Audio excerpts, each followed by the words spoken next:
కావాలి. అవునా కదా? ఎక్కడ వస్తువు ఎక్కడ ఉందో తెలుసుకోవడానికి దీపం కావాలి. రాత్రి సమయాల్లో పగటి వేట సూర్యుడు ఉంటాడు, కానీ మన దేవుడు నీతి సూర్యుడు, మన జీవితాలకు వెలుగునిచ్చే దేవుడు. భూమికి వెలిగించేది సూర్యుడైతే మన జీవితానికి వెలుగునిచ్చేది నీతి సూర్యుడైన మన దేవుడు. మనం నమ్మినటువంటి యేసయ్య మన జీవితాలకు ఏమిస్తాడమ్మా? చెప్పండి, మన జీవితాలకు ఏమిస్తాడు?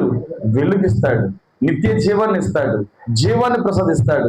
ఎండిన ఎముకలకు జీవాన్ని ఇచ్చే దేవుడు మన దేవుడు. చెప్పండి, ఎండిన ఎముకలకు ఇది సాధ్యం కాదు అన్నప్పుడు సాధ్యపరుస్తాడు మన దేవుడు, మనం నమ్మిన దేవుడు. అంత గొప్ప దేవుడు. అలాంటి దేవుణ్ణి మనం సేవిస్తూ ఉన్నాం. అలాంటి దేవుని మాటలను మనము వింటూ ఉన్నాం ఈ రోజున. ఏ మాటలు అంటే మనకు జీవాన్నిచ్చే మాటలు. అంతేకాదు ఆ మాటలు మనం ఎట్లా వినాలంటే చెప్పండి, ఎట్లా వినాలి? శ్రద్ధగా వినాలి.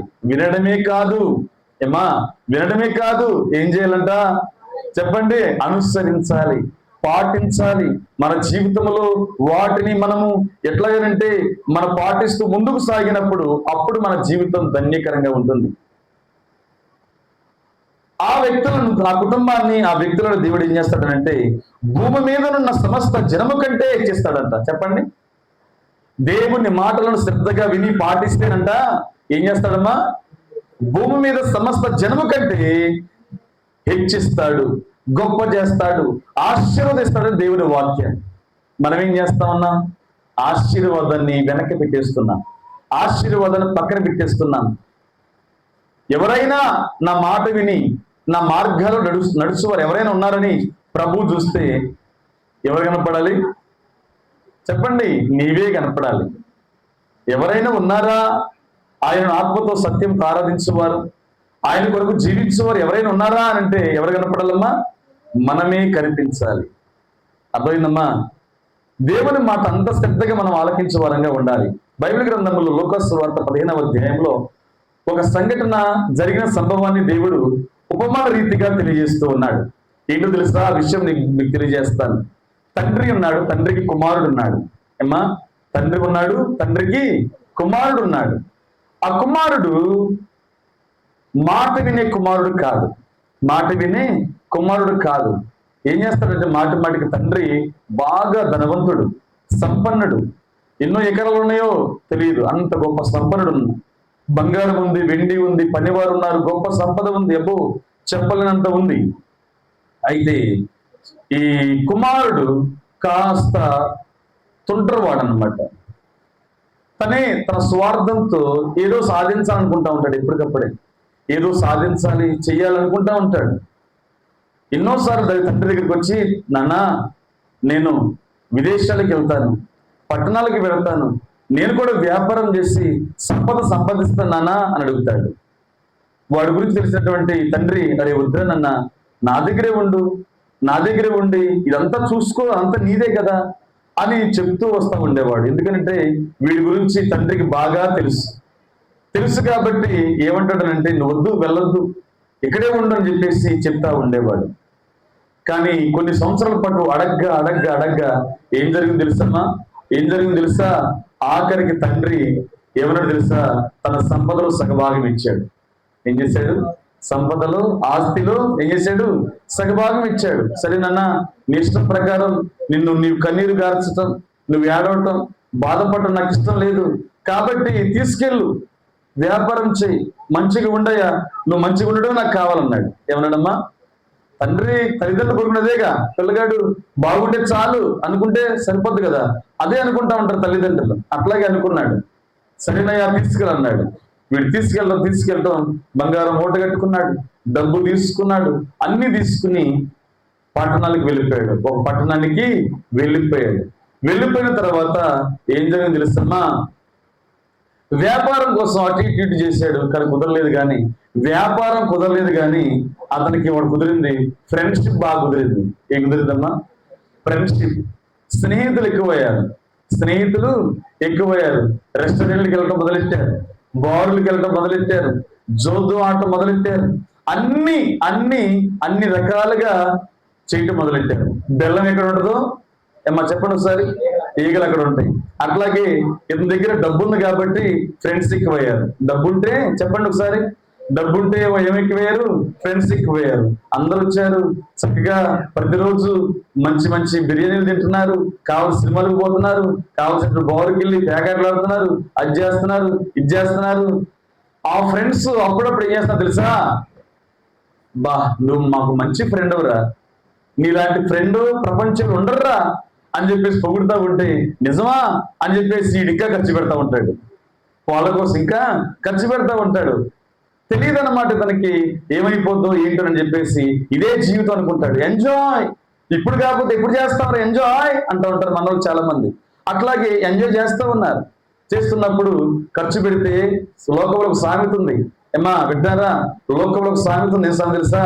కూర్చుని తింటే కొండలైనా ఉంటాయా, కరిగిపోతాయి.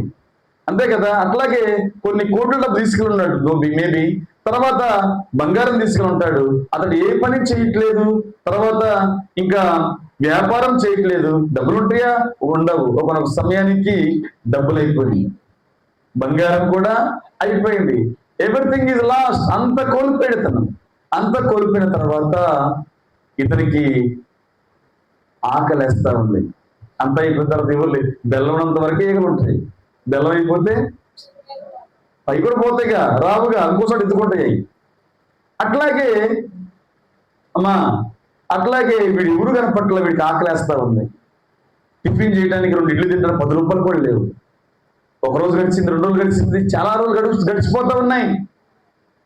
గెడ్డం చేయించుకోవడానికి డబ్బులు లేవు అమ్మా.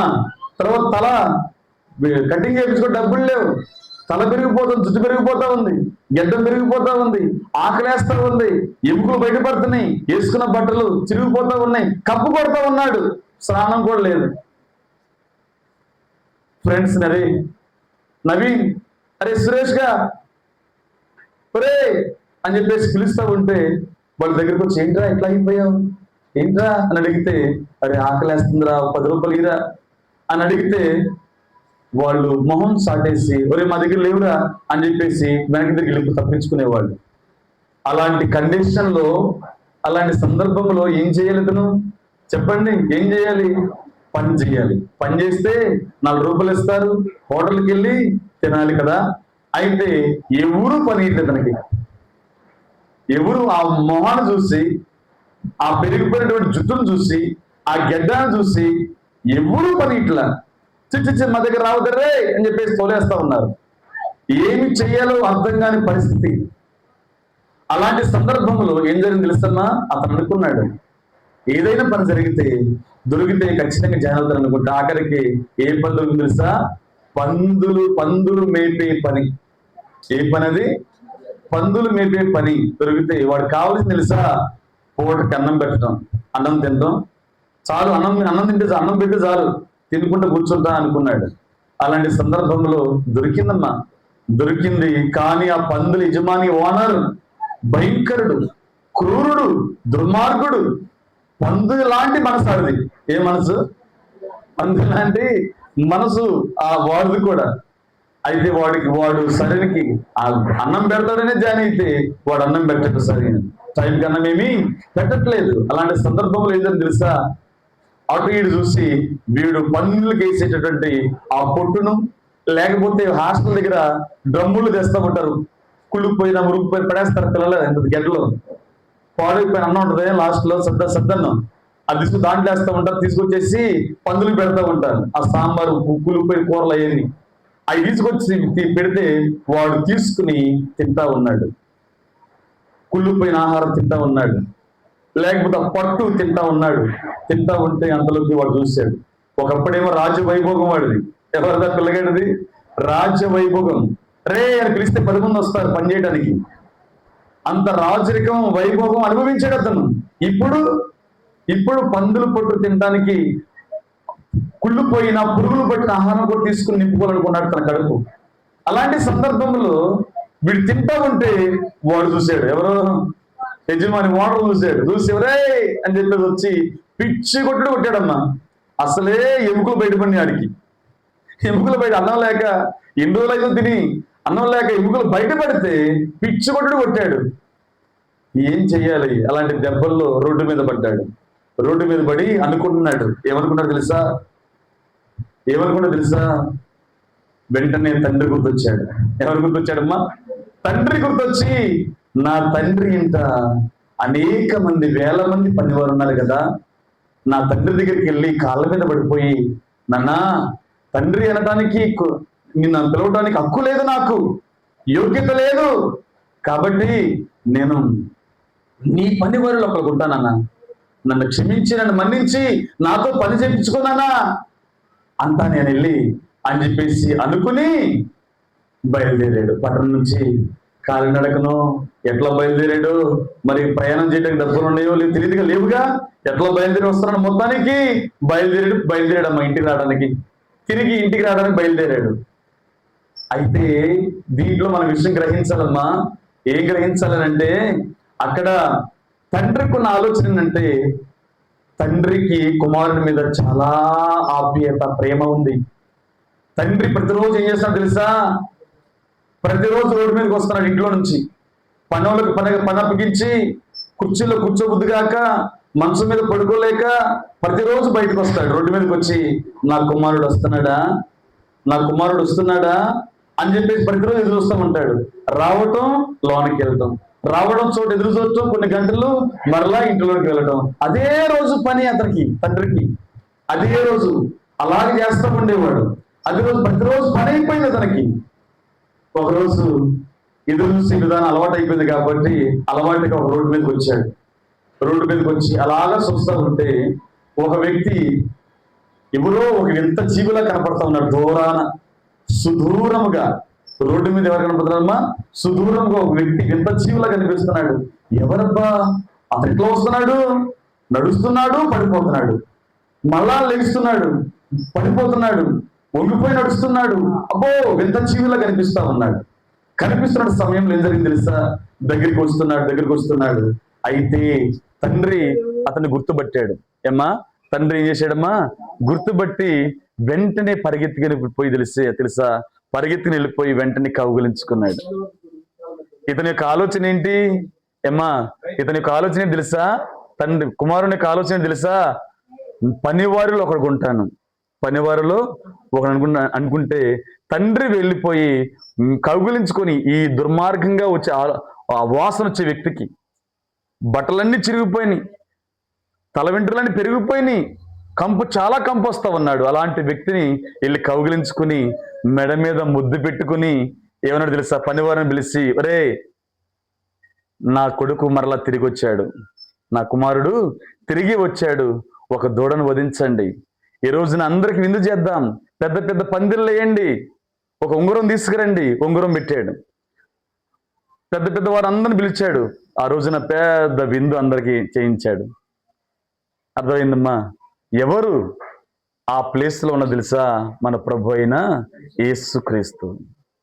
తండ్రి ప్లేస్ లో ఉన్నది ఎవరు తెలుసా? మన ప్రభు అయిన యేసుక్రీస్తు. కుమార్తెలు ఎలాంటి ఇబ్బందులు ఉన్నా, దేవునికి దూరం అయిపోయినా, దేవునికి ఇష్టం లేని కార్యాలు చేస్తున్నా, దేవుడు నిరంతరము ఆ విధంగా ఎదురు చూస్తాడని చక్కగా ఉపమానం చెప్పాడు ప్రభు. లోకాసు వార్త 15వ అధ్యాయంలో. మీకు అర్థం కావడానికి అన్ని విపులంగా వివరించండి మీకు. దేవుని ప్రేమ ఎలాంటిదనంటే, నువ్వు ఎలాంటి దానివైనా, ఎలాంటి వాడవైనా, నేను ఎలాంటి వాడినైనా సరే, ప్రభు ఇప్పుడు తన కౌగిలికి ఆహ్వానించడానికి ఎప్పుడు మనల్ని ఆహ్వానిస్తూ ఉంటాడు. ఆకాశం నుంచి ఎదురు చూస్తాడంట, రెండు చేతులు చాపి, నా కుమార్తెలు నా దగ్గరికి వస్తారని, తన మార్గాల్లో మనం అందరం నడవాలని, అనుకూలంగా ప్రభువుకు ఉండాలని.